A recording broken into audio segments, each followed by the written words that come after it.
Eh bien, on est en direct. Je pense que c'est bon. Alors, j'ai fait quelques essais techniques, donc c'est bon cette fois-ci. Alors, alors, je suis contente de vous retrouver. Donc, moi, je suis Marina à l'Orubaï. Je suis bénévole aussi pour l'association La Pause Brindille. Et de temps en temps, on fait des lives pour pouvoir, voilà, parler des jeunes aidants, de leur situation au quotidien, et aussi avec des jeunes anciens aidants qui permettent aussi de voilà, parler de ce qu'ils ont vécu et ce qu'ils en ont fait de cette expérience-là. Et c'est important ce partage d'expérience. C'est l'une des missions de la pause brindille, c'est d'informer, de faire connaître, de partager, de dire se dire qu'on peut être aussi un jeune aidant, d'accompagner son proche, mais en même temps d'avoir aussi sa vie de jeune tout simplement, et que tout est possible. Et le partager avec d'autres personnes qui ont eu cette expérience-là, c'est inspirant. Et ça permet aussi, voilà, de ne pas rester sclérosé dans son vécu, de sortir de son isolement et de pouvoir partager aussi ça de manière naturelle, sans contrainte et sans sentir isolé et bien seul dans ces moments-là, et le partager avec d'autres, c'est important. Donc, tout ça pour résumer et vous dire que ce soir, j'ai l'immense plaisir d'inviter Sophie Pian, qui a lancé le podcast Les Aimants et qui va partager avec nous son expérience, et que je vais demander de nous rejoindre maintenant. Un petit instant. Ça se met en place.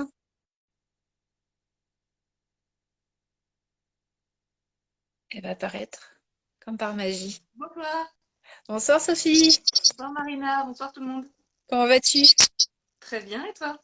Ouais, très très bien, je te remercie. Alors au niveau de... Est-ce que tu m'entends bien? Très bien. Bon, super. Donc moi je suis ravie de t'accueillir, hein. Et moi personnellement ça fait quelques mois que je te suis avec grand plaisir, parce que j'adore la série de podcasts que tu as lancée. Alors, je vais introduire ça comme ça. Après, c'est un échange entre nous deux. Peut-être qu'on va partager aussi notre expérience respective. Et pour tous celles et ceux qui nous regardent, je vous invite à poser vos questions aussi dans le chat, et on va les prendre au fil de l'eau, et puis on pourra y répondre au fil du temps. Donc, il y a un son aigu depuis mon micro. Donc, c'est bizarre. Moi, j'entends pas. Je sais pas si vous entendez.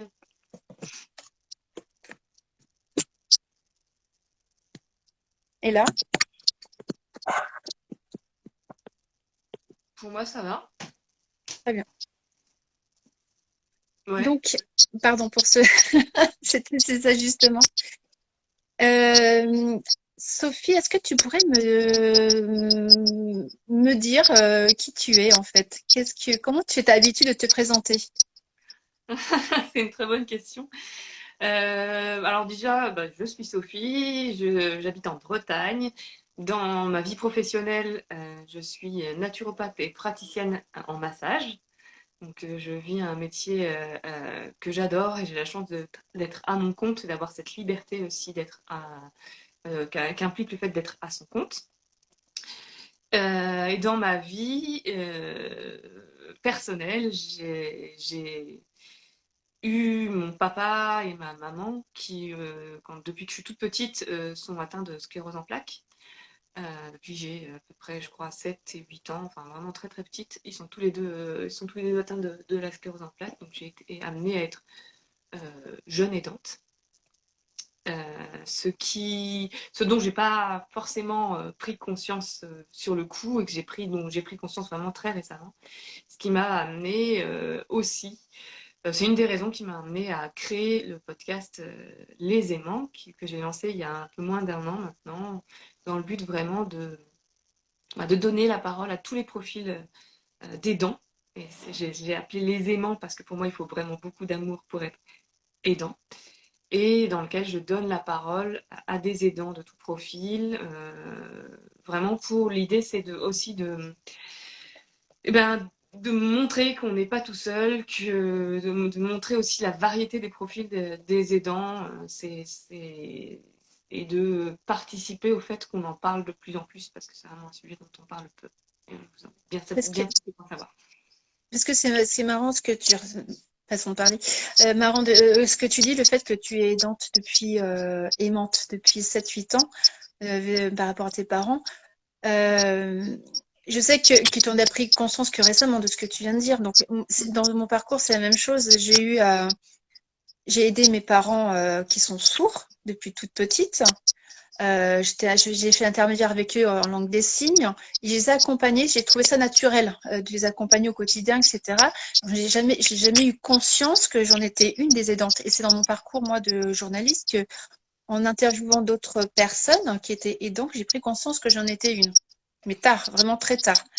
Et cette prise de conscience est aussi a été comme une sorte de révélation, je dirais, où j'ai pu mettre des mots sur un vécu qui m'était en fait personnel et je pensais être la seule à vivre. Mmh. Et je sais pas comment toi tu l'as eu cette prise de conscience, comment ça s'est passé pour toi?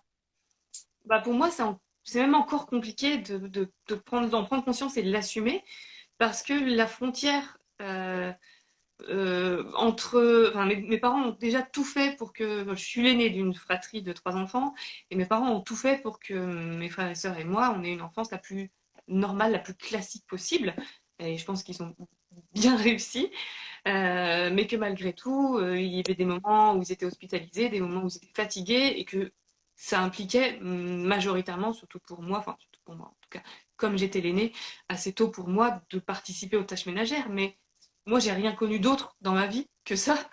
Donc, je, je sais pas quelle est la différence entre ce que moi j'ai vécu et ce qu'une autre personne a vécu dans une famille où les parents ne sont pas malades. Donc pour moi, c'est ma normalité.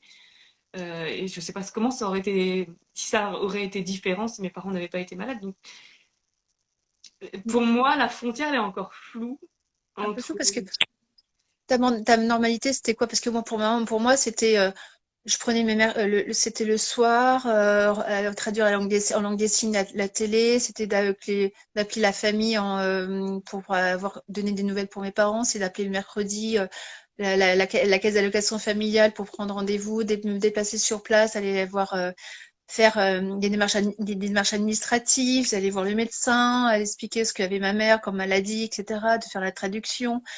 C'était d'être toujours dans cette présence perpétuelle et je trouvais que c'était naturel pour moi, c'était moi ma normalité. C'est en grandissant que j'ai bien vu que c'était pas le cas de tout le monde. Donc toi, c'était quoi ta normalité petite avec tes parents? Ma normalité, c'est ben, peut-être d'avoir. C'est beaucoup moins, là, tu vois, concret que toi. C'est-à-dire que d'avoir eu à grandir peut-être un petit peu plus vite, d'avoir eu le sens des responsabilités, des tâches ménagères un petit peu plus vite pour décharger aussi mes parents, mais sans qu'on me le demande. Ça a été tellement. Enfin, de mes souvenirs en tout cas, ça a été tellement naturel parce qu'il le fallait. Que c'est pour ça que c'est encore compliqué pour moi de mettre des mots dessus, quoi.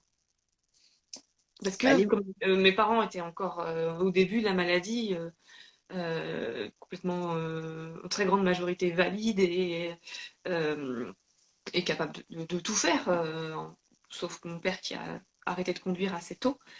Euh, donc c'était plus un appoint, si on peut dire ça, que quelque chose de concret, comme de vraiment spécifique, on va dire, comme oui. toi tu décris, quoi. Mais quand on dit choses très spécifiques, bon, pour moi c'était concret, mais quand même il y avait aussi ce soutien psychologique. Je voulais pas, de mon côté, peser Mm. encore plus en créant plus de problèmes, donc je me faisais la plus petite possible. Je m'effaçais en me disant tout va bien, j'ai pas de problème. Euh, je faisais très attention à ne pas peser davantage sur sur mes parents, Ah bizarrement. oui. C'est de dire, je vais pas rajouter des problèmes aux problèmes. Et ça, c'était quelque chose de primordial dans mon enfance et surtout ne pas parler d'autres enfants parce que c'est une période assez charnière et même à l'adolescence, on n'a pas envie d'être différent des autres. Ouais. Des difficultés de sentir, instinctivement, on sait qu'on est différent, mais on ne sait pas comment dire et on se protège de quelque chose, je ne sais pas de quoi, et qui fait qu'on n'en parle pas. Ça reste très. Le non-dit fait que j'en ai jamais parlé à mes camarades, ni rien. Il y a cet aspect-là où il y a du concret de ce vécu-là. Je sais pas si comment tu l'as vécu toi de ton côté. Qu'est-ce que tu as ressenti de cette période-là? Bah, ce que tu dis sur le fait de ne pas créer de problème, ça a été le cas pendant toute mon enfance et j'ai encore du mal à m'en débarrasser. Donc c'est vrai que en plus j'étais l'aînée, donc vraiment j'ai été inconsciemment, j'ai tout fait pour être la petite fille modèle, hyper sage, pas fait de crise d'adolescence, j'étais la première de la classe, j'ai fait des super études, euh, j'ai vraiment tout fait pour ne pas causer plus de problèmes à mes parents. Et encore maintenant, c'est encore difficile. Voilà, quand l'année dernière j'ai eu des problèmes de santé, j'ai eu du mal. En fait, j'ai appelé ma maman très rapidement, puis après j'ai énormément culpabilisé du fait de lui en avoir parlé, de l'avoir appelé alors que j'étais aux urgences et de l'avoir inquiété outre mesure, alors que c'est aussi le rôle d'une maman d'être là quand ça va pas. Et c'est aussi cette dichotomie entre les deux qui est encore parfois difficile à gérer. Et sur le fait de ne pas en parler, j'en parlais très peu à mes camarades à l'école ou enfin, au collège et au lycée, parce que moi, ma particularité, c'est que mon père étant prof des écoles, dans l'école dans laquelle j'étais, au moment de la primaire, ça s'est su assez rapidement et ça a été compliqué à gérer puisque comme il avait la sclérose en plaques, il marchait de manière très hésitante, ce qui faisait penser qu'il était, ouais, enfin, il était alcoolisé, tout ça, donc on a dû faire face à certaines rumeurs qui étaient compliquées. Mais une fois que je suis passée au collège et au lycée, où j'étais un petit peu plus anonyme, j'en parlais pas. Et même encore maintenant, dans ma vie d'adulte, j'en parle peu et c'est vraiment pas une des premières choses dont je parle, un peu plus maintenant avec le podcast, mais jusqu'à il y a peu, c'est pas une des premières choses dont je parle parce que j'ai pas envie de sortir du lot, j'ai pas envie qu'on me mette cette étiquette parce que je suis aidante, mais je suis pas que ça, loin de là, donc c'est encore compliqué pour moi d'en parler. Tout de Bah, suite, le regard des change, je trouve.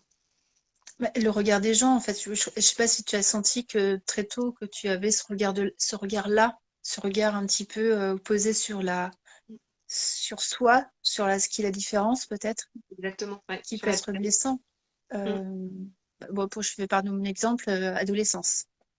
J'étais plutôt au lycée, j'étais très fatiguée, j'avais des normes, j'ai travaillé tard le soir, j'étais disponible pour mes parents et je me levais tôt pour essayer de réviser, mais j'étais dans la moyenne de la moyenne pour travailler beaucoup pour rester dans la moyenne.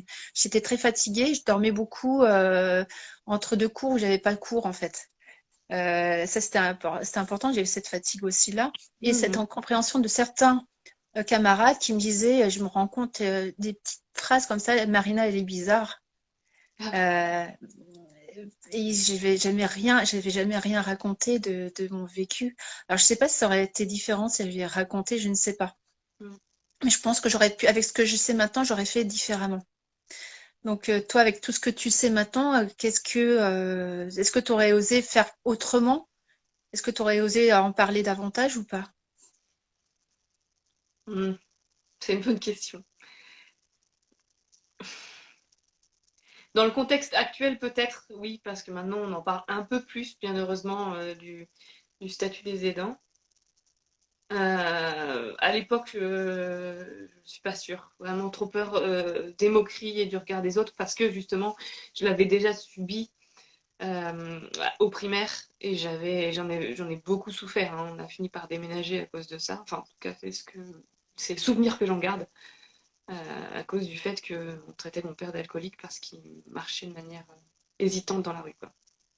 Donc, je suis pas sûre que j'aurais fait les choses différemment à l'époque, peut-être un petit peu plus âgée et mature, donc pas au collège, mais peut-être au lycée, surtout pendant les études supérieures.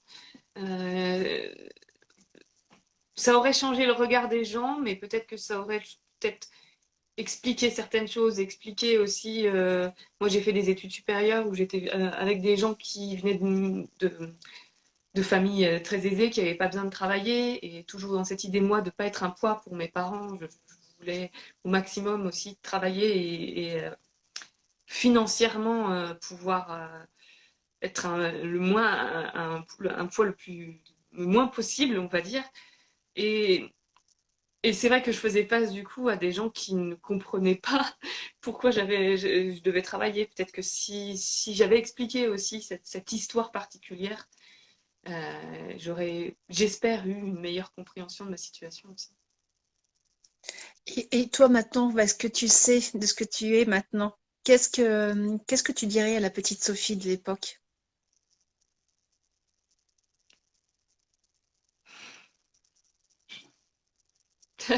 Tellement de choses, je ne saurais même pas par où commencer.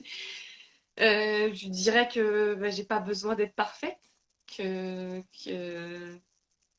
mais en même temps, est-ce que je me... Enfin, ouais. En tout cas, si je pouvais être écoutée aussi par la petite Sophie de l'époque, je lui dirais que j'ai pas besoin d'être parfaite, que mes parents m'aimeraient, que même si j'étais pas la petite fille modèle, que ça changerait pas ni l'amour qu'ils ont pour moi, ni la manière dont ils vivent leur maladie et leur situation. On va commencer par ça. Ce serait... Je vais commencer par ça, oui. Et Mm. donc, de mon côté, je pense que je te rejoins sur ce côté-là de me dire que ce que je suis, c'est déjà ce que me rendre compte de tout ce parcours-là, c'était énorme déjà à porter déjà pour une petite fille et que j'ai dû faire face. Et c'était pas facile, mais j'ai fait un sacré bout de chemin quand même et que ça serait bien maintenant de le reconnaître. Et que je peux aussi, je suis parfaite, peut-être que je suis avec mon imperfection, avec mes failles aussi. Ce qui fait que je suis d'une grande sensibilité, que je suis à l'écoute de l'autre, que je suis, voilà, c'est ça qui fait que il Et y a tu des penses belles que, qualités aussi à prendre en compte et que et tu d'arrêter penses de douter que de quand soi aussi, je sais pas, mais en tout cas, d'arrêter cette machine de doute permanent qui fait que je suis pas à ma bonne place, je suis pas assez ci, je suis pas assez ça. Donc, c'est ça le sorti de ce vécu-là, c'est important. Donc, le positif, entre l'injonction, les besoins, les envies, j'avais du mal à me situer dans tout ça, mais maintenant, c'est clair que je m'oriente moi personnellement vers des personnes qui me font du bien, qui me portent, qui me comprennent, qui ont envie qui me disent c'est difficile, mais tu es capable et on nie pas ta difficulté, c'est pas facile, mais tu y arriveras. Et tout ce que tu fais, tu sais bien. Je sais pas ce que toi tu penses de tout ça, comment ça résonne pour toi? le fait de bien s'entourer, en fait, l'avantage, c'est que l'avantage de la maladie, c'est que du coup, ça, mes parents l'ont souvent dit, ça fait rapidement le tri déjà dans son entourage. C'est vraiment un des avantages finalement, même si c'est pas toujours vécu positivement. Enfin, ça a été dur, hein, certaines amitiés, que ce soit du côté de mes parents ou moi, de mon côté, sont terminées sans vraiment savoir pourquoi, mais en ayant un doute du fait que ce soit lié à la maladie ou même au sein de ma propre famille. Euh, j'ai perdu le fil. Donc, le fait que ce soit positif, en fait, que tu as fait Ouais, le tri ouais. dans... Et même encore maintenant, du coup, c'est vrai que c'est une manière aussi pour moi de... Enfin, déjà, c'est potentiellement une manière pour moi de faire le tri, même si je sens que j'ai pas forcément besoin de ça, parce que ben, je m'encombre pas en fait de relations qui me nourrissent pas, et si je sens que je suis face à des gens qui ne sont pas bienveillants, qui sont pas ouverts et tolérants, je vais pas avoir de scrupules tout en restant moi-même bienveillante, mais pas avoir de scrupules à ne pas les faire rentrer plus dans ma vie, voire à les en faire sortir. Ça, pour le coup, bon, c'est dur, c'est pas toujours positif, c'est pas toujours facile, mais, mais au final, je ressors du positif pour le coup. positif, parce que tu sais sur qui tu peux compter aussi. Ouais. Ça, c'est important de se sentir entouré. Ça, pour le coup, ouais. C'est dur de parce que ça serait quand même arrivé au sein de ma propre famille, donc c'est dur de se dire en fait si ça me nourrit pas, si si je subis des injonctions aussi qui me blessent, je suis pas obligée d'insister, même s'il y a le lien de sang. Se sentir libre, en fait. Mm. Je pense il y a quelque chose de un peu de cette liberté d'exister par soi-même. Mm. Et est-ce que tu avais des inspirations petites et que tu as pu concrétiser plus tard ou des rêves, des envies que tu as concrétisées adulte? C'est très récent.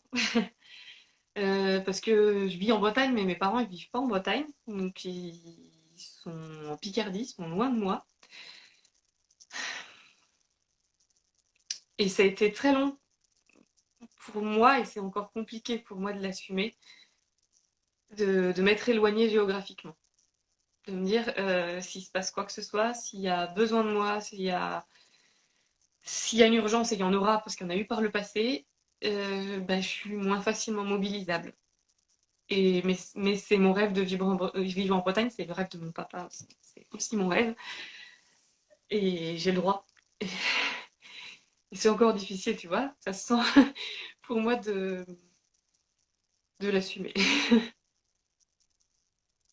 Et la Bretagne, c'est merci de partager ça avec nous aussi. Et moi, oui, c'est un sacré courage de prendre ces envies par les cornes, je dirais, et de faire de les concrétiser. Et je trouve ça, c'est une force incroyable, hein.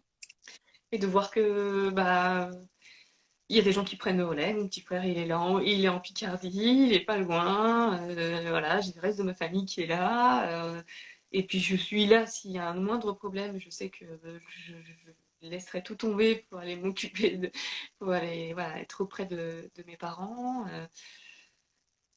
Voilà, c'est un chemin que je suis en train de vivre, de vivre mes propres rêves et le rêve principal de ma vie.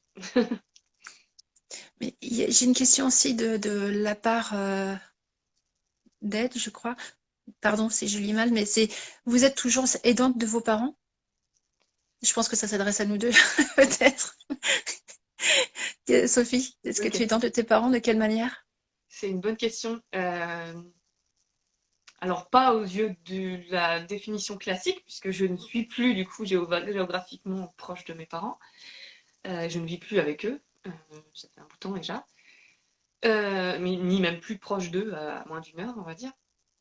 Mais je me considère encore aidante, enfin, en tout cas, soutien. Et notamment un soutien psychologique, quoi. Même si, là encore, la frontière, elle est ténue entre ce qui est de l'ordre de la normalité, être là pour ses proches, et ce qui est un cran au-dessus du soutien lié à ma situation particulière. D'autant que non, me considère encore comme un soutien psychologique, notamment de ma maman, qui cette dernière année, justement, pendant que moi, je faisais ce chemin de venir vivre en Bretagne et de vivre mon rêve, elle a dû faire face à des choses compliquées, à accepter d'intégrer mon papa dans une maison de retraite spécialisée et de renoncer à son rôle d'aidant au quotidien qu'elle avait depuis plusieurs années, de plus en plus, puisque la situation de mon papa s'empire plus rapidement que celle de ma maman. Euh, je me permets de croire, de penser que je suis un soutien psychologique en étant là, vraiment là pour elle, et en étant aussi, quand je vais la voir, vraiment là pour elle, et en étant disponible à tout moment en cas de besoin. On l'est aidante même dans son corps, dans sa tête. Même la distance géographique ne veut pas dire qu'on n'est pas toujours en lien. Mm. Ça, j'en suis persuadée. Et c'est aussi pour ça que moi, je trouve que c'est très courageux de ta part d'avoir fait. Je pense que tu es en train de concrétiser quelque chose que j'ai envie de faire, moi, personnellement. De partir, en fait, géographiquement, loin de mes proches, de mes parents, sans avoir l'idée qu'ils aient l'idée que je les abandonne, en fait. Mm. Et ça, c'est, Ah, je trouve que, je ne me pose pas encore la question de si j'ai bien fait. moi, mais le temps le dira, mais je pense que je trouve que c'est une bonne chose. En tout cas, c'est ce que j'aurais souhaité aussi de mon côté, mais c'est positif parce que tu prends aussi ta vie en main et t'avances en même temps.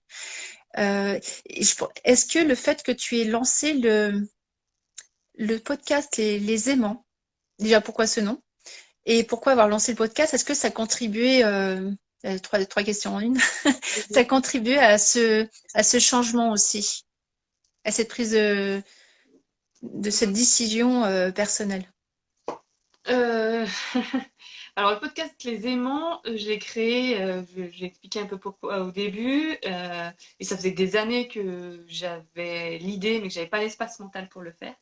Je l'ai créé vraiment pour donner la parole à tous les aidants et aussi pour donner la parole à des aidants comme moi qui rentrent pas forcément dans la case de l'aidant, mais qui de fait le sont quand même de manière psychologique ou même ponctuelle. Et c'est aussi pour accueillir ces personnes-là. Donc il y a ça. Et la dernière partie des questions, désolée. C'était voilà, c'est d'avoir pris cette prise de conscience par rapport au fait d'un vécu personnel pour le podcast. Donc on dit les aidants, mais Mm. qui se transforme en aimants. Ouais. Pourquoi cette pourquoi avoir choisi Peut-être ce que titre, c'est les aimants, en fait? aussi, en fait, si je suis assez honnête avec vous et avec moi-même, peut-être que c'est aussi pour me continuer à avoir un rôle, même à distance, vis-à-vis de mes parents, et leur montrer, leur prouver, même si le dialogue n'est pas toujours direct, justement, sur ces sujets-là avec eux et avec ma maman, leur prouver que je suis là, que je les soutiens, que je fais un maximum aussi pour aider, pour les aider et pour aider les aidants au sens large. C'est peut-être aussi pour ça, quoi, pour me trouver un nouveau rôle vis-à-vis de les danses. Peut-être que ce qui nous lie, en fait, c'est la relation, c'est pas le fait d'être aidant, c'est le fait d'être l'aimant de son proche, c'est-à-dire qu'on est la fille de nos parents. Avant tout, en fait, je pense il y a ça ou en remettre aussi au centre de la relation. Ouais. Euh, Souvent, ce que me dit ma mère, c'est tu as le droit d'avoir ta vie, vas-y. Il y a toutes ces injonctions permanentes entre ce qui est dit, ce qui est non dit, mais ça fait du bien aussi qu'elle me le dise. Ça me remet en fait dans mon rôle de fille et elle de mère et de l'assumer. Je suis ta mère, tu as ta vie et tu as à faire des choses par rapport à toi. Et ça m'a fait du bien aussi de l'entendre bizarrement, je dirais, en langue des signes. Elle me l'a pas dit, mais c'est en langue des signes. Ça, ça rejoint ce que dit aussi la parente Ted, qui dit: Vous avez le droit de vivre votre vie. Je suis certaine que c'est ce que vos parents veulent pour vous. Mais non seulement ils le veulent, mais ma maman me le dit et me le dit depuis que je suis toute petite. Moi, c'est vraiment une injonction que je me mets à moi-même et une des barrières que je me suis mise à moi-même de ne pas vivre ma vie parce que au cas où mes parents aient besoin de moi, au cas où il se passe une catastrophe, leur état empire et qu'ils aient besoin de moi plus au quotidien, voilà, que des au cas où. Ouais. Euh, c'est des injonctions que je me suis données à moi-même, quoi. Mais c'est parce que il y a toujours enfin, je me sens obligée quand même, enfin, parce que ils n'ont pas choisi leur situation, donc Ce serait intéressant parce que partager avec vous aussi, qui est en ligne avec nous, de savoir comment vous avez vécu vous en tant que vous en tant que jeune aidant ou ancienne jeune aidant, ce vécu, qu'est-ce que vous en avez tiré de positif? Est-ce que vous pourrez peut-être nous partager sur le fil de la discussion certaines choses que vous tirez de votre vécu d'aidant, d'une manière et, positive par rapport à ce et où que... est-ce que vous en êtes aussi de votre vécu des Oui, dents? exactement. Je trouve ça intéressant. Donc, pendant que j'attends peut-être que Mhm. certains posent des questions, il y a marqué bravo aussi, c'est courageux de prendre le recul nécessaire pour être encore plus efficace. Les temps choisis de qualité et précieux. Je pense que pour être un bon aidant, il faut être aimant. Je suis d'accord. Merci pour ces paroles sincères. Ça résonne beaucoup. Ah, j'ai perdu. Bon, en tout cas, c'est très. C'est vrai Ça... que pour tenir dans la durée, en tout cas en ce qui me concerne, voilà, c'est une maladie qui peut durer encore des années et qui fait partie de ma vie depuis presque toujours. Faut être, c'est à l'amour qu'il faut se connecter. Et c'est vrai que si peut-être si j'avais été restée dans ma situation précédente ou si j'avais déménagé à côté de chez mes parents dans une région que moi j'affectionne pas particulièrement, je l'aurais fait par obligation, mais j'aurais été malheureuse et j'aurais peut-être fini, alors avec des si bien sûr, mais j'aurais peut-être fini par ressentir plus de ressentiment que d'amour. Et c'est personne ne veut ça. Ça aurait pas fait de moi une très bonne aidante. Ah C'est oui, ce que je ressens. ça. Merci pour ces paroles sincères qui résonnent beaucoup pour notre Rose qui n'en perd pas une miette à côté de moi. Donc merci. Euh, on- on- Est-ce Moi, je que rejoins complètement ce que dit Sophie. Difficile de savoir si on est aidant ou pas selon la définition. Pour ma part, alors voilà, je n'ai pas été jeune aidante. J'étais ponctuellement aidante auprès de mon père. mais ça compte? Il y a quelques années, je le suis aujourd'hui auprès de mes enfants. Ok. Il y a une question aussi de Rebecca et aussi sur la question de l'éloignement géographique. C'est vraiment dur parfois de vivre loin et de ne pas être dispo. Ouais. Ouais. J'ai pas de solution à ça. C'est dur. C'est dur et c'est dur d'autant, en tout cas pour moi dans mon vécu, qu'il y a eu une année qui a été compliquée au niveau de la santé de mes parents et que comme par hasard c'était l'année où j'ai déménagé. Et bien heureusement on vit en 2023. Il y a le téléphone, il y a tous les moyens de communication et ne pas négliger le soutien psychologique, vraiment, c'est important. Parce que, voilà, on a aussi la chance d'être en France et d'avoir tous les aides à domicile, enfin beaucoup d'aides à domicile possibles. En tout cas, c'est le cas de mes parents. Mais le soutien psychologique, c'est des proches qui vient et il est précieux pour aussi tenir, pour les aider à tenir. Il y a aussi Steven de Natureza qui dit: j'ai également pris mes distances avec ma famille. Cela m'a été bénéfique en tout point. Prendre soin de moi pour mieux prendre soin de l'autre. Ne plus accepter d'être en état d'urgence perpétuelle. Ça aussi, c'est important là. C'est quelque chose qui est un point très important. C'est comment aider tout en prenant le temps pour soi.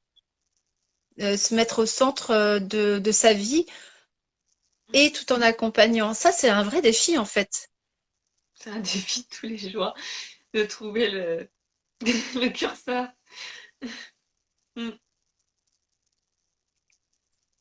Euh, ouais, j'ai pas forcément de réponse à cette C'est un peu au jour le jour, je dirais qu'avec question. l'expérience, le temps, Ouais. euh, qui est quelque chose c'est un curseur interne. Je crois que c'est lié aussi au corps, ce qu'on ressent aussi, ce qu'on est confortable, pas confortable, sur quoi on travaille. Moi, je sais que moi, ce qui m'aide vraiment pour prendre de la distance, à défaut que ce soit une distance géographique, c'est euh, c'est d'être aussi aidé psychologiquement aussi. Chose Ah, que j'aurais dû faire beaucoup plus jeune, je pense. Vraiment, ça m'aurait vraiment aidé là. Je le vois maintenant, avoir un soutien psychologique me permet de prendre de la distance, de mettre des mots sur mes ressentis sur lesquels je peux pas forcément avoir une clairvoyance tout le temps. De m'entendre parler me ouais. permet de me dire où j'en suis maintenant et quel est le chemin parcouru. Et j'ai waouh, c'est quand même, hein. Et d'avoir fait des actions déjà pour moi, avec de moins en moins de culpabilité et ça me permet encore d'être bizarrement mieux présente pour mes proches. Ouais. J'ai remarqué ça. Je sais pas si tu as vécu ça de ton côté parfois ou pas. Ouais, oui. Ouais, en fait, moi, toujours dans cette idée d'être la petite fille modèle, pendant longtemps, je me suis même vantée de ne pas avoir besoin de soutien psychologique.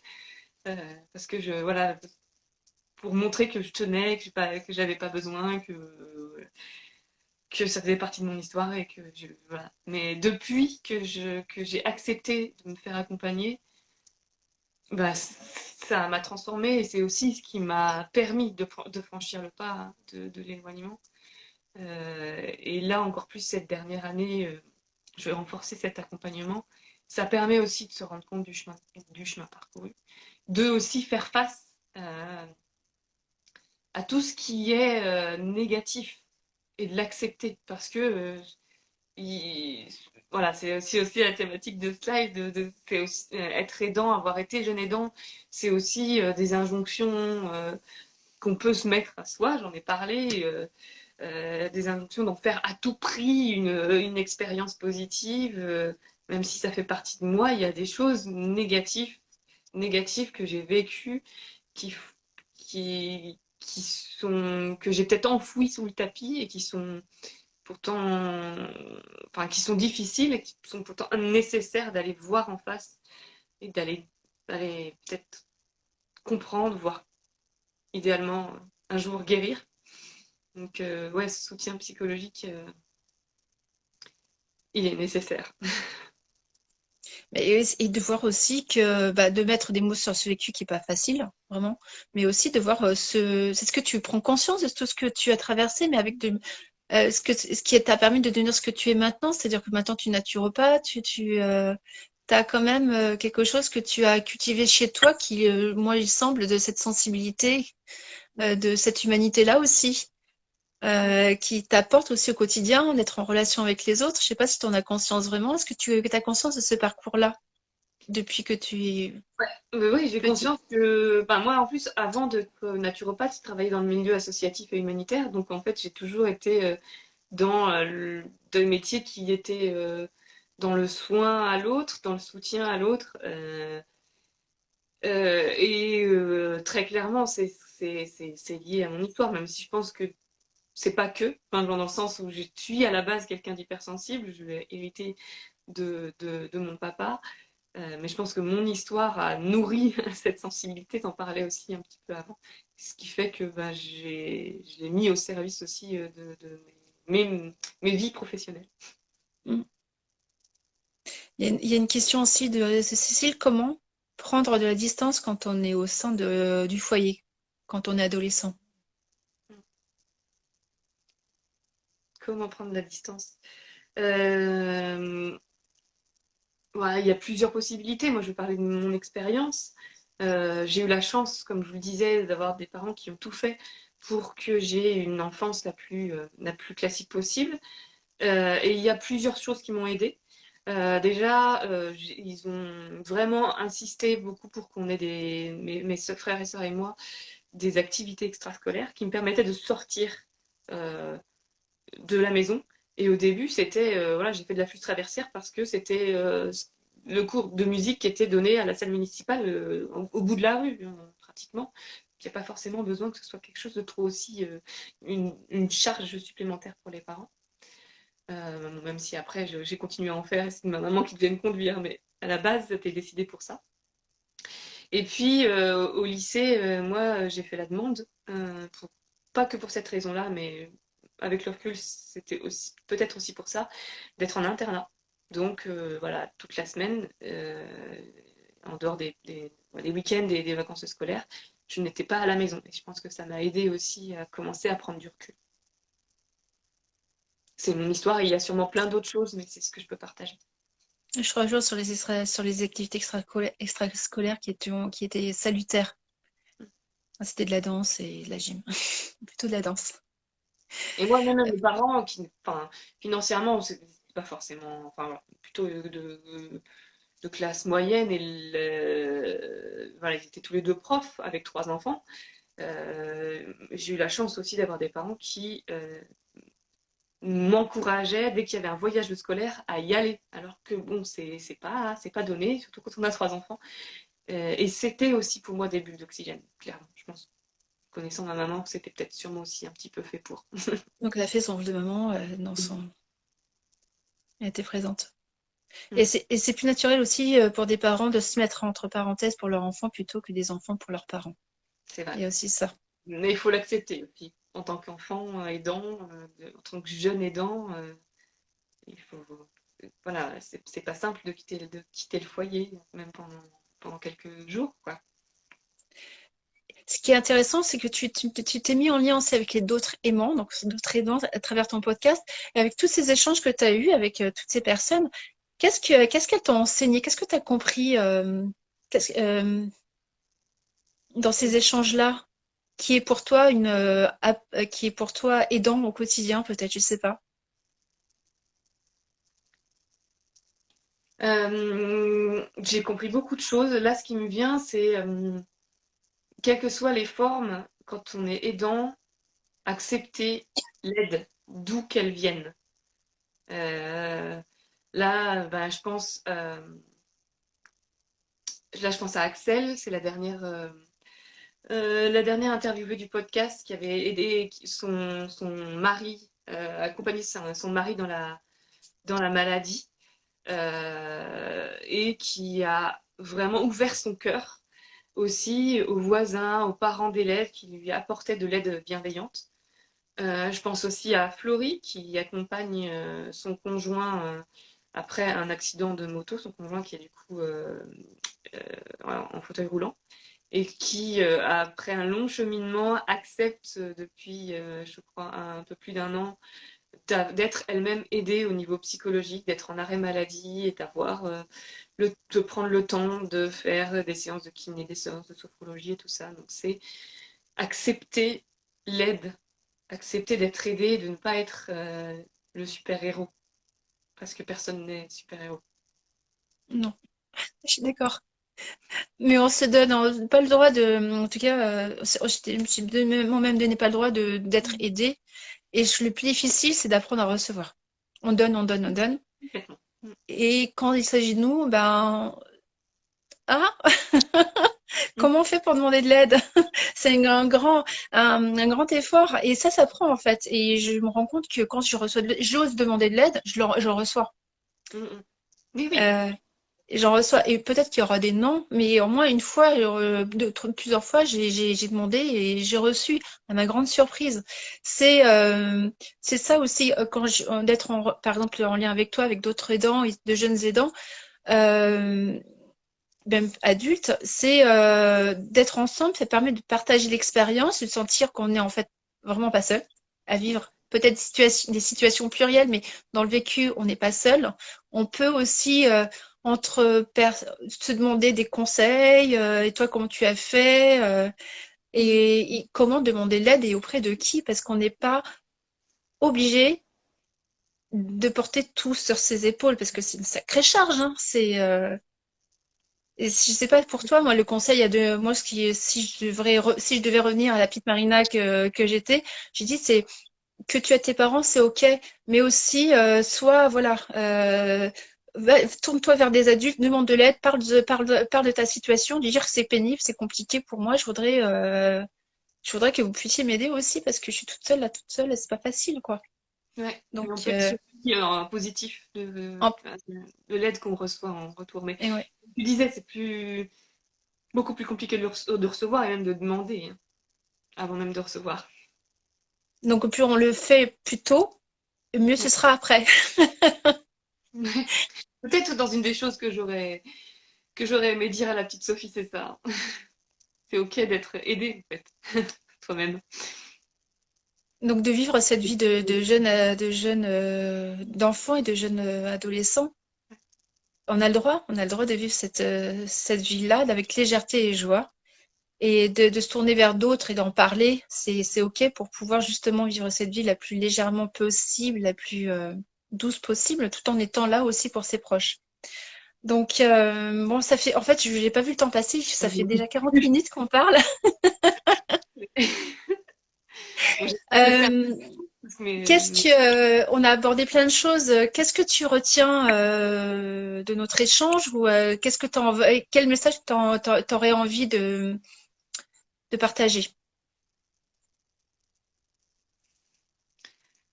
Euh, ben, que vous soyez encore jeune aidant, que vous l'ayez été ou que ce soit quelque chose entre les deux, comme c'est mon cas, euh, ben, enfin, c'est ce qu'on vient de se dire en fait. C'est ok d'avoir des faiblesses, ou en tout cas de ne pas être parfait, de ne pas être là en toutes circonstances. Vous n'êtes, je l'espère en tout cas, pas seul à pouvoir à aider votre proche.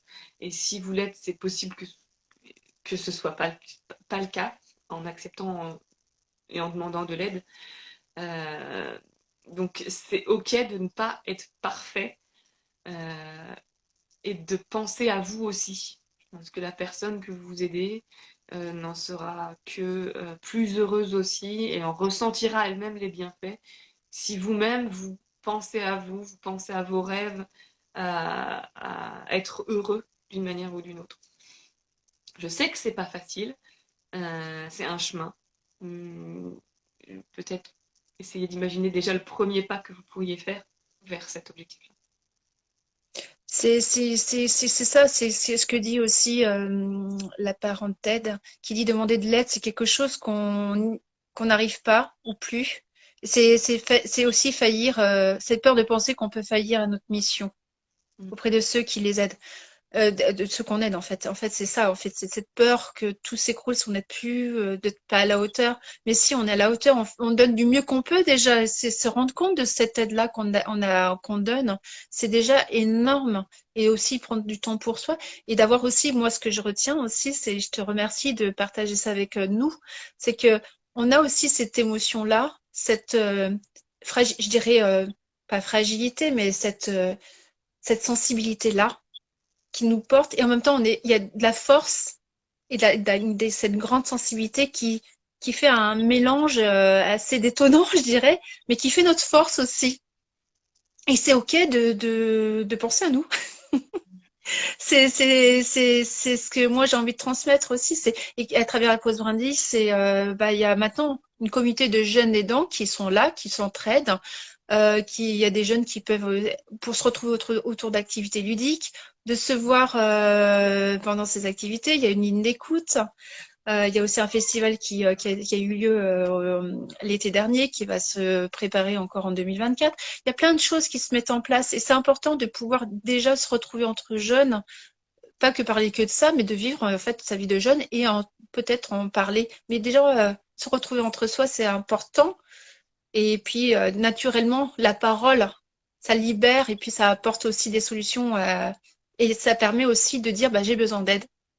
Mais c'est vrai que même sans la parole, de se retrouver entre jeunes aidants, en sachant qu'on se comprend, moi si j'avais eu ça à l'époque, ça m'aurait fait un bien fou, je suis sûre. Donc n'hésitez pas à vous tourner vers la pause d'Indie pour ça. C'est Non, précieux ce que vous proposez. bah, je crois que ce sera le mot de la fin. Tu as très bien résumé. Je te remercie sincèrement pour cet échange qui m'a beaucoup apporté, moi personnellement aussi.